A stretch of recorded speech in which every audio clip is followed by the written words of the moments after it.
What is up, Nuggets? It's your boy, Killer Pizza, here with a brand new video for you rascals and rapscallions out there. As you can see from the title of this video, we are about to discuss the talk of the town, which is 2022's Halloween Ends, which is the final installment in the trilogy of remakes, 2018's Halloween, Halloween Kills, and now Halloween Ends. So I was looking forward to watching this all day yesterday. I worked second shift, and this came out yesterday, I believe, at midnight, so I watched it right when I got home. And yeah, I have quite a bit to say about it. I just want to jump on here and give my quick thoughts while it's still fresh in my mind the day after. So I'll give a bit of a spoiler-free deal just to give a bit of the plot. We follow a new character, Corey Cunningham. He is a babysitter like 3 or 4 years ago in the past. That's how the movie starts. And they have an accident at the house where he accidentally kills the kid he's babysitting. He gets arrested but apparently let off. And then we kind of follow him 3 or 4 years down the line trying to adjust to life. But everybody in town is calling him a child killer and a freak. His mom is completely overbearing. This guy just has a lot of stress. And one thing I did like is his acting of...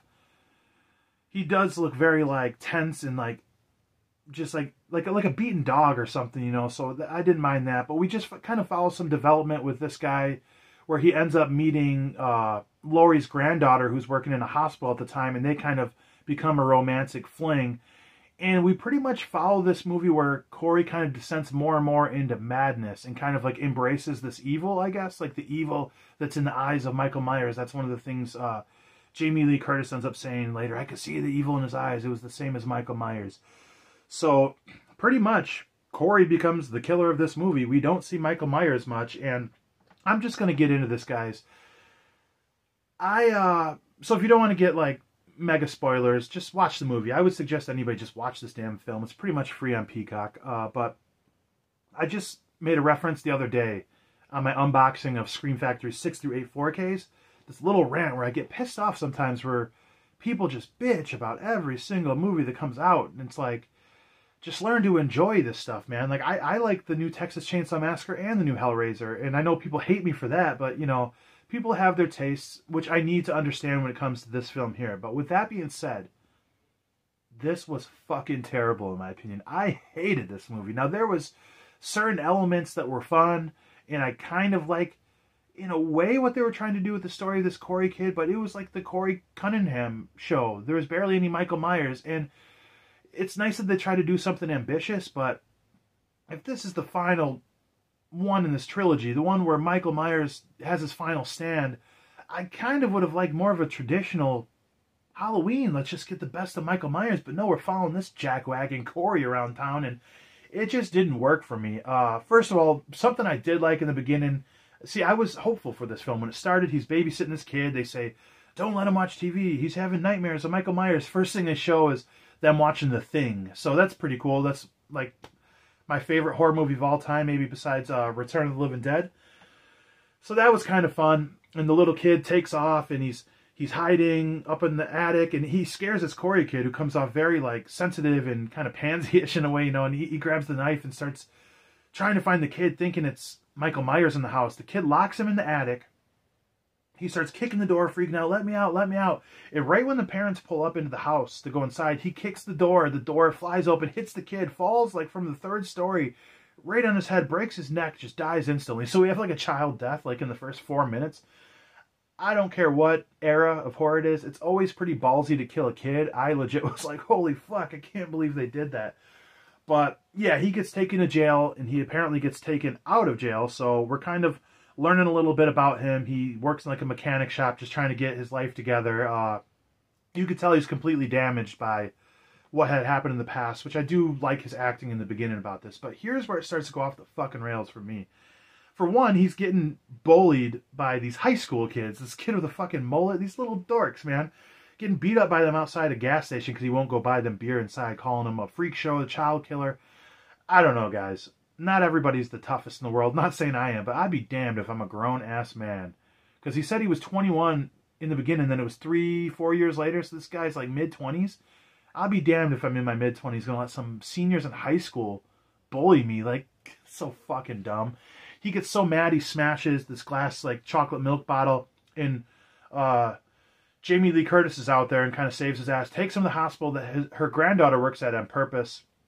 to get his hand checked out because she thought he was cute and wanted to like hook him up with the granddaughter. But she instantly gets a crush on this guy, which I don't get it. This guy, you know, kind of like a weird dude. It's just like good looking girl just falls for him right away. Good for you, buddy, you know. And I must mention that the granddaughter is living with Jamie Lee Curtis. They got a new house. And Jamie Lee Curtis is kind of working on her memoirs and everything. But another thing I don't like. So let me get this straight. When Michael Myers from Halloween 2018 and Kills or whatever is locked up in a penitentiary or whatever for 40 years, that's when you're paranoid making all these booby traps and shit. But the moment he's out on the run and nobody knows where he's at or has heard of him, that's when you decide to fucking just get a regular house and start enjoying life. Like, that makes no fucking sense to me. Because that should be said that nobody knows what happened to Michael Myers. And the whole town is going crazy over it. People are hanging themselves and committing suicide out of fear of Haddonfield. They just need the darkness, apparently. And that's like part of the idea that they're carrying this over and putting on this Corey kid. But, yeah, it just didn't work for me.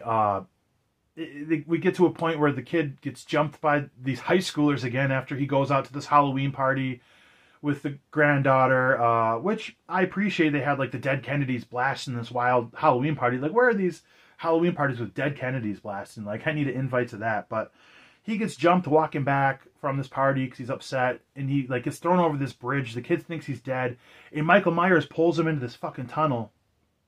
And he ends up, that's where Michael Myers has been. The kid escapes in the morning, ends up killing a homeless guy by mistake.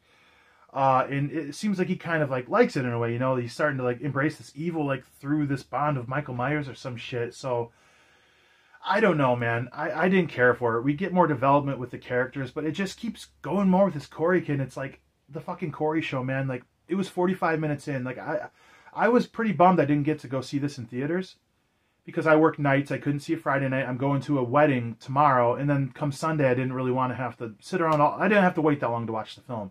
But luckily, I have a pretty good setup in my basement with the sound system down there in the TV. But I hit the deal at 45 minutes and thought, if I was in the theater, I might have walked out.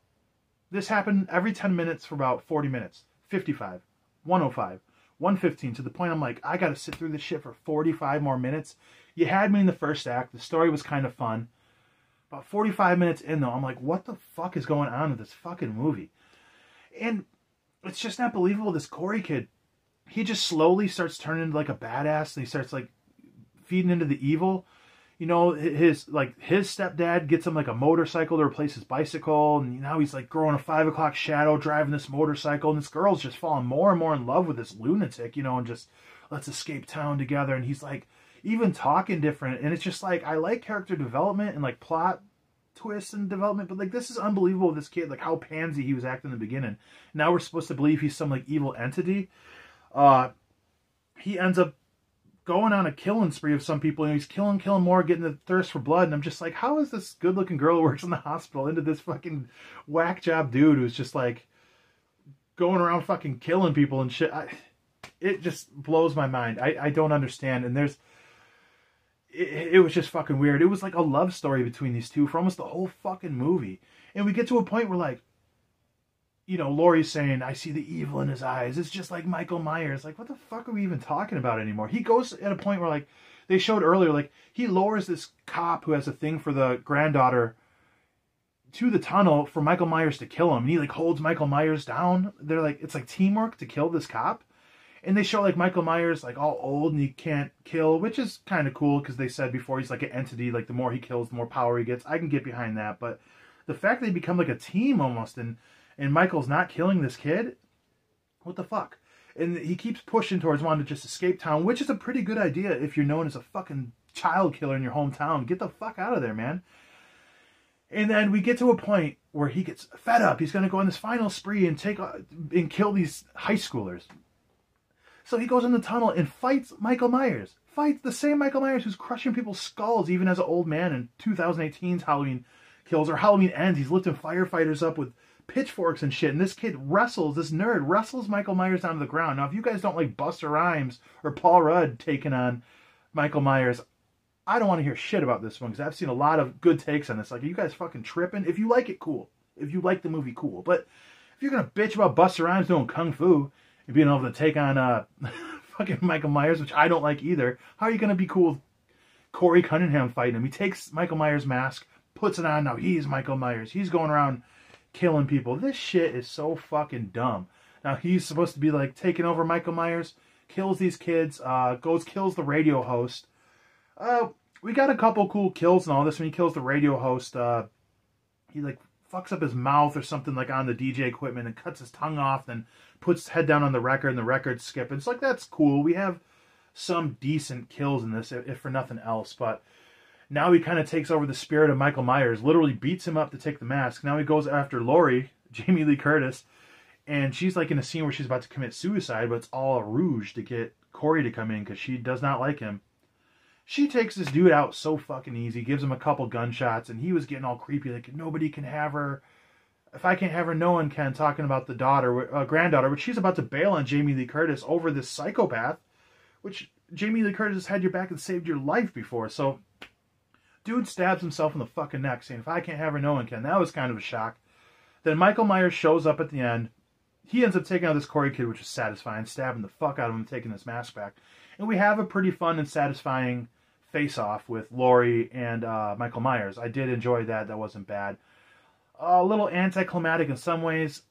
Even then, I mean, for what it's worth, it was fun, but I would have liked the fight to be a little better. And then when Michael's finally dead, she unmasks him, and they're like, no, it's not over like this. They take him to like this metal grinder or something in this junkyard and like they tie him to the top of a car, take him here, same junkyard Corey worked at, and they throw him into this grinder and his whole body folds and his head crushes. So that was pretty gnarly. That was pretty cool. I would have loved to see him reach up and pull Laurie in with him. That would have been kind of nice, but I don't know. I know I'm missing stuff. I didn't want to rant this long on the movie about the movie to begin with, and I didn't want to be negative, you guys. I really went into this movie trying to be like, okay, this is going to be good. You know, everybody's hating on this shit all the time. Let me be optimistic, but I'm just going to be honest. I watched this movie, maybe with a rewatch in time. It sucked. I like it for being ambitious as the way it went. It's one of those scenarios, like, it would have been okay if it wasn't a Michael, Halloween movie. We see Michael Myers for like 10, 15 minutes in this movie. Like, if this is the final one, I don't give a fuck about this dork, the leader of the Dork Order, Corey Covington. I want to see Michael Myers one more time. And it's just kind of unsatisfying not to get that final hurrah with Michael Myers. I don't know. I hated it. I would have probably walked out in the theater. I hated it, guys. This is the day after, so my thoughts might change. I doubt it. But just because I don't like it doesn't mean you won't like it. So, kudos to what was good. A couple decent kills. I didn't mind the Corey story until about the second act. Then it's like, okay, this is kind of dragging too long. The love story was pretty fucking dumb. Like, I get it. Girls like fucking bad boys, I guess that's what they're saying. This dude's a fucking dork. I couldn't stand this. This was terrible. It was bad, guys. It was bad. I did not like it, man. I told a friend of mine online talking about it, I said, I almost like Resurrection better. He said, no, man, nothing's worse than Resurrection. I said, well, this is a close second. I don't want to hear anybody give shit about Halloween 3 ever again, because this movie sucked. This was not good. At least not for me. I didn't like it. That's all there is to it. I'll leave it at that. If you like it, cool. I'm not hating on anybody that likes it. Just my personal preference. I didn't mean to go on such a rant like that, but it is what it is. I didn't care for the movie. You might, though. So check it out. Pretty much free on Peacock. Yeah, Halloween ends. I'm glad it ended. It wasn't good. They just can't do these remakes good, man. Just start coming up with some original ideas, I guess, because you guys are butchering a lot of these classic films. But yeah, I guess I liked a little bit of the Corey story in the first act. Some of the kills were good. The music was pretty good. The fight at the end was okay. Other than that, I honestly didn't really like anything. This movie sucked. So there's a negative review. Like I said, I don't ever give out negative reviews, but here's one for you guys. Give me shit for not liking it. It's just my opinion. It's not my cup of tea. Most of the movies on my shelf are shit a lot of people would not like, I mean, I love Slime City. That's not, man, not good. But anyways, hopefully everybody's doing good. Hopefully you guys are watching some good horror flicks. Sorry for the late post. I had to go get an outfit for this wedding tomorrow, but I will have a video coming out tomorrow, maybe around 1 or 2. It's going to be a review on Halloween Part 3, and then Sunday at noon, normal time as usual, I will have a review for An American Werewolf in London. So those should be a lot of fun. Other than that, I hope everybody's having a good one, watching some spooky movies. Like, comment, subscribe, all that fun jazz. Yeah, Blood Guts Gore. I'll check you guys next time.